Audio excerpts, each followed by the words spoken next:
To my channel. எனக்கு tea தான் குடிக்க போறோம். வந்தே பாருங்க இதுதான். ஸோ இதுதான் மிக்ஸ் பண்ணி வச்சிருக்கோம். ஸோ இதுதான் இருக்கும். இது வந்து கலந்துக்கணும். இப்போ கொஞ்சம் காலையிலே ஆயிடுச்சு. லாஸ்ட் யூடியூபர் பண்ணிட்டு இருக்காங்க. இப்போ ஹலோ யூடியூபர் ஜோஸ்லைன் யூஸ் பண்ண டைம் மறக்காம சப்ஸ்கிரைப் பண்ணுங்க. 7 பாக்ஸ் பண்ணிருந்தேன்.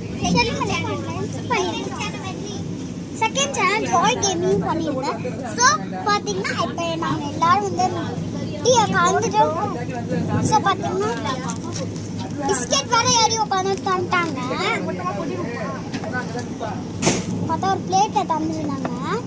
ஃபர்ஸ்ட் என்ன தந்துருந்தாங்கன்னு தெரியுமா எங்களுக்கு? ஒரு பிளேட்ல வந்து பார்த்தீங்கன்னா இப்படி தந்தாங்க. இப்போ ஒரு சுடு தண்ணி தந்தாங்க. அதில் இந்த பால் பவுடர் நாங்கள் கலந்தோம். பால் பவுடர் இல்லை, டீ தூள் அதான் கலந்தோம். ஸோ இப்போ பார்த்தீங்கன்னா குடிக்கலாம். ஆனால் நல்லாவே டேஸ்டே இல்லை. டீயை சுட்டுச்சு கைஸ். வந்தே பாத்திரம் ட்ரெயினில் பார்த்தீங்கன்னா நம்மளுக்கு சீஸ் கொடுத்துருக்காங்க. பட்டர் தென் சாஸ் தென்